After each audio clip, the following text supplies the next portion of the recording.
L'Orne est sans conteste l'une des plus belles rivières de Normandie. Elle prend sa source près de Sées. Après 175 km de lacets dans la Suisse normande et la plaine de Caen, elle se jette dans la Manche, se retrouvant propulsée au rang de fleuve. L'Orne, comme beaucoup de fleuves, attire depuis longtemps l'homme sur ses rives. Sa force hydraulique est une des nombreuses ressources dont il a bénéficié. Ainsi, depuis plusieurs siècles, de nombreux ouvrages jalonnent son cours. Parmi eux, le barrage de Lanfernay. L'usine a été créée en 1860 au bord de l'Orne, justement, au bord de l'Orne, parce qu'il fallait de la force motrice, donc il y avait une turbine qui existe toujours mais qui n'est plus du tout en fonction. Et cette turbine a servi à aider l'usine sur l'électricité en partie en tout cas.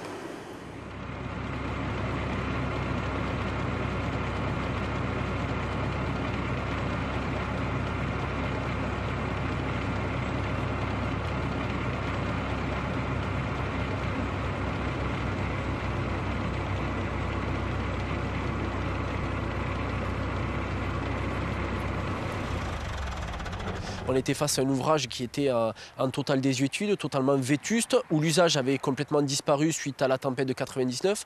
Au départ, c'était un usage hydroélectrique, donc suite à la tempête, il y a eu d'énormes dégâts sur le barrage, donc avec forcément la fin de cette production hydroélectrique. Un site industriel, lorsqu'il a fini sa vie, normalement, le site doit être remis en bon état, on va dire. Et bien, pour les barrages, c'est la même chose. Pour certains barrages, il faut les déconstruire. Les barrages sont de véritables entraves à la continuité écologique. Ils perturbent, voire perturbent fortement le régime d'écoulement des eaux. Ils sont un frein partiel ou total à la circulation piscicole et donc à l'accès aux frayères. Et ils bloquent partiellement ou totalement le transport des sédiments. Lorsqu'il y a un barrage, le phénomène qui se passe, c'est qu'effectivement, on crée une retenue d'eau, et cette retenue d'eau va à se réchauffer, en particulier à partir du mois d'avril jusqu'au mois d'août. Et le réchauffement d'une retenue d'eau va faciliter le phénomène qu'on appelle l'eutrophisation. C'est-à-dire qu'en fin de compte, on va avoir un bloom algal, un développement des algues qui vont manger un certain nombre de molécules azotées, phosphatées, qui vont rendre une eau verte. Et une eau qui est quelquefois impropre à certains usages, puisqu'on a quand même du canoë-kayak, voire quelquefois de la baignade plus ou moins autorisée sur l'Orne. Et de même que pour la vie aquatique, le fait qu'on ait ce développement d'algues trop important sur la rivière du fait du réchauffement, on a un colmatage des substrats. Et donc, pour la faune et la flore qui habitent sur l'Orne, ça peut être également préjudiciable. Donc l'intérêt de pouvoir réouvrir aussi cette zone, c'était de permettre d'avoir une eau qui soit courante, une eau qui soit fraîche, une eau qui permette d'avoir un taux d'oxygénation qui justement limite ce problème d'eutrophisation. La mission de l'agence de l'eau, elle est très simple, c'est atteindre le bon état des eaux souterraines, des eaux superficielles, pour respecter les engagements de la France vis-à-vis de l'Europe. La Bourse Normandie a une responsabilité nationale, je dirais même européenne, en termes de grands migrateurs, puisque c'est l'un des rares endroits en Europe, avec la Bretagne par exemple ou d'autres, où on a à la fois des rivières assez courtes et encore d'assez bonne qualité, qui permettent aux grands poissons migrateurs, que sont le saumon et le truite de mer, de pouvoir se développer. Donc il y a divers moyens d'arriver au bon état écologique. Et parmi ces moyens, il y a le rétablissement de la continuité écologique. C'est-à-dire à la fois faire passer les poissons, c'est une très bonne chose, mais également faire transiter les sédiments. La circulation de ces sédiments en fait, contribue à la recharge des frayères, puisque les sédiments sont support de frayères, notamment pour les salmonidés migrateurs, truites de mer et saumon. En supprimant l'ouvrage, on restaure donc des faciès courants et donc en quelque part on restaure des milieux susceptibles d'être utilisés par ces grands migrateurs pour se reproduire. Et l'objectif c'était de redonner à la rivière son espace de mobilité en ouvrant ce barrage qui va permettre de rétablir le transport solide. Les alluvions vont pouvoir repartir vers l'aval et d'assurer la libre circulation en piscicole, puisque les espèces, en particulier les espèces migratrices qui sont assez fortes ici, comme le saumon, l'anguille, la lamproie, vont pouvoir remonter facilement à travers l'ensemble du site. Après cette phase, je dirais, d'étude initiale où il a fallu démontrer un certain nombre de choses sur le plan technique et sur le plan scientifique, après il y a l'acceptabilité sociale. Ça c'est vraiment très important dans nos projets. C'est-à-dire que pour qu'un projet soit réussi, il faut que tout le monde soit d'accord. Et ça c'est le plus dur. Et c'est un peu notre rôle d'architecte un petit peu. On a un rôle technique, mais aussi on a un rôle de facilitateur et de communicant. On a essayé à travers des réunions d'information, des réunions de concertation, à ce que tout le monde puisse être d'accord sur un projet. L'opération a été un petit peu difficile à mettre en œuvre parce que, évidemment, on a changé le paysage. Et dès qu'on change un paysage, on change un peu la culture, l'environnement, les gens sont toujours un petit peu réticents. Bon, ici, ça s'est bien passé parce que très tôt, nous avons associé l'ensemble des partenaires. Donc, une fois qu'on a fait cette ingénierie-là, il faut bien évidemment aider le propriétaire, et là c'était M. Gosselin, à trouver une entreprise qui connaissait la spécialité aussi, de travailler sur les milieux aquatiques, avec l'entreprise La Fosse, qui est une entreprise de la région. Et donc notre travail après, ça a été effectivement de suivre l'ensemble du chantier, depuis le démarrage jusqu'à la réception des travaux.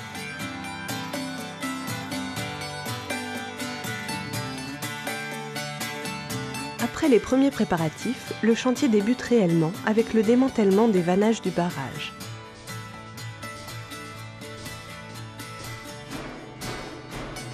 Puis, les brises-roches hydrauliques entament la déconstruction de l'ouvrage.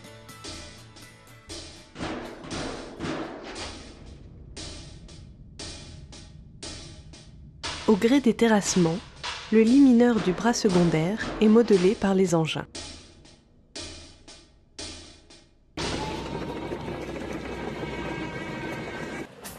Dans certains cas, les travaux ne peuvent se limiter à la suppression de l'ouvrage.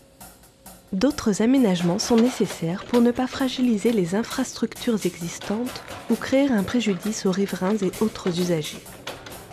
Il faut donc terrasser, planter et aménager la protection des berges.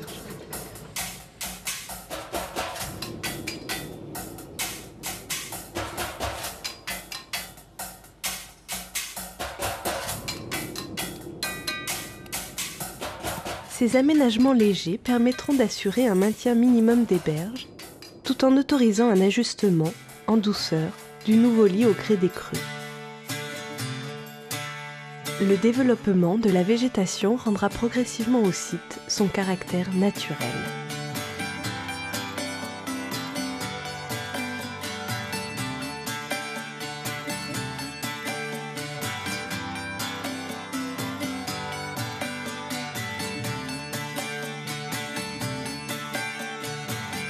Je crois qu'il y a une contribution totale et parfaite entre tous les membres qui ont accepté ce principe de réunion et d'aboutissement sur leur projet.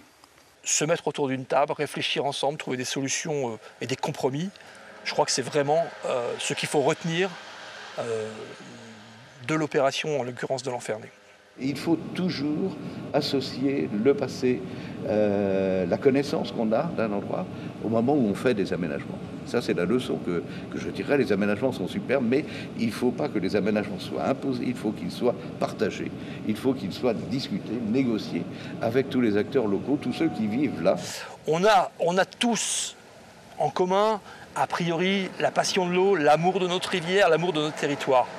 Après, on a des intérêts et des vues différentes. Je crois qu'on est dans la bonne voie. C'est vraiment important de rester dans cette démarche de concertation.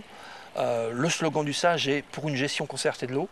Et ça ne doit pas rester que des mots. Et en l'occurrence, ce ne sont pas que des mots. C'est vraiment un slogan qui est appliqué. Et on arrive ainsi à des solutions qui conviennent à tout le monde et à préserver tous les usages. Alors tout à l'heure on parlait, c'est vrai, des bénéfices qui pouvaient être attendus de ce type de projet. Mais là je viens de voir un des premiers, on va dire, bénéfices écologiques ou biologiques. C'est-à-dire que là juste devant les deux pierres, en fait on a une frayère de lamproie marine. Donc on en parlait tout à l'heure, je vous l'ai dit, c'est les poissons qui ont qui se reproduit sur des secteurs courants à forte granulométrie. Donc c'est vrai que par le passé on était sur des profils totalement différents, puisqu'on était avec une hauteur d'eau de quasiment 2 mètres et donc un fond pas forcément favorable pour l'espèce. Là en l'occurrence on baisse l'ouvrage, donc on diminue la hauteur d'eau, on crée des faciès beaucoup plus courants avec des vitesses beaucoup plus favorables pour l'espèce, et immédiatement l'espèce colonise le milieu et effectue une frayère, donc permettant de pérenniser, on va dire, la population sur le bassin de l'Orne. Donc voilà, plutôt positif, un des premiers arguments pour toujours les réfractaires de ce type de projet, leur montrer que ce n'est pas des projets qui sont inutiles et que voilà, il y a certes beaucoup d'argent qui est mis en jeu, mais derrière on a des résultats quasi immédiats. L'Orne reconquiert ainsi son espace, sa vitalité. Sur 3 km, la continuité piscicole et sédimentaire a été totalement rétablie. Mieux encore, 1 an seulement après les travaux, une amélioration de la qualité a été mesurée.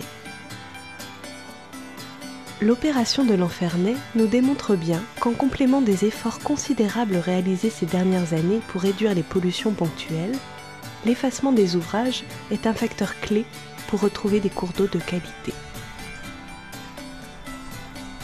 Avec plus de 75% des écoulements artificialisés sous l'influence des barrages, il reste encore quelques projets à mener, et ce projet pilote, réalisé en concertation avec l'ensemble des acteurs, devrait entraîner d'autres effacements dans son sillage. Ainsi, l'Orne pourra-t-elle atteindre le bon état de ses eaux et satisfaire à la fois aux engagements de la France devant la communauté internationale, mais aussi aux besoins vitaux des populations et des milieux aquatiques.